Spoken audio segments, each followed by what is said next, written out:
Pope Francis has called on Muslim leaders to join him in giving a united response to a conflict-ridden world and to build together a future of peace.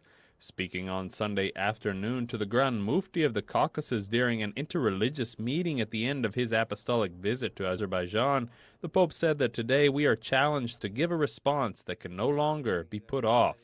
To the Sheikh and those who received him in the Aliyev Mosque of Baku, the Pope said now is not the time for violent or abrupt solutions, but rather an urgent moment to engage in patient processes of reconciliation. The real question of our time is not how to advance our own causes, but what proposals for life are we offering to future generations, how to leave them a better world than the one we have received. And reiterating his appeal, no more violence in the name of God, Pope Francis said it is not opposition but cooperation that helps to build better and more peaceful societies. The Pope also pointed to the important role of religions that he said are called to help us understand that the center of each person is outside himself, that we are oriented towards the Most High and towards the other who is our neighbor.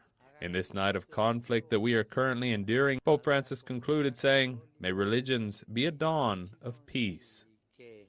In spirito di famiglia condivide con essa.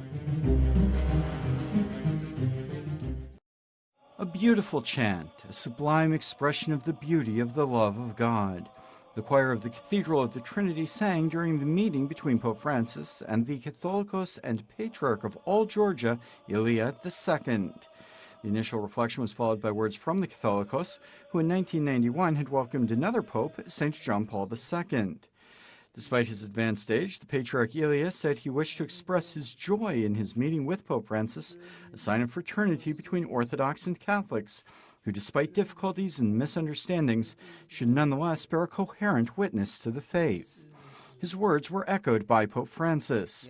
Truly the love of the Lord raises us up, because it enables us to rise above the misunderstandings of the past, above the calculations of the present, and above the fears for the future.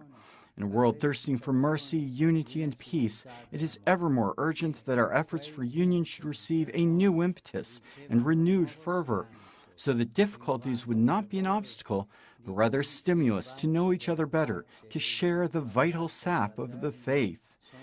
In a climate of warmth and kindness, Pope Francis and Patriarch Ilya II assured one another of prayer, with the hope that Christians might be grafted onto Christ, like vine branches, open to the perennial newness of God, faithful to the gospel which was spread in Georgia by St. Nino, who made use especially of the sign of a cross made from vine branches.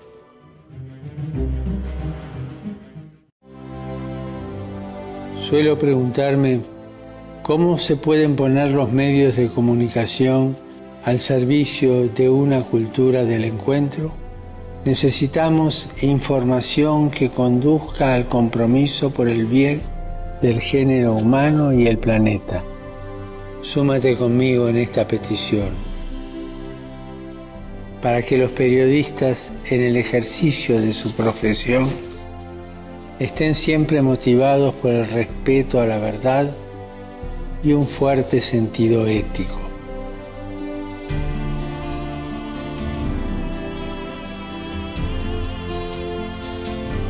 ¿Me ayudas a difundir esta intención?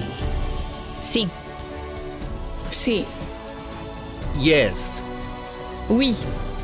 Sí. Sí. Ayo. Sí. Sí. Sí. Sí.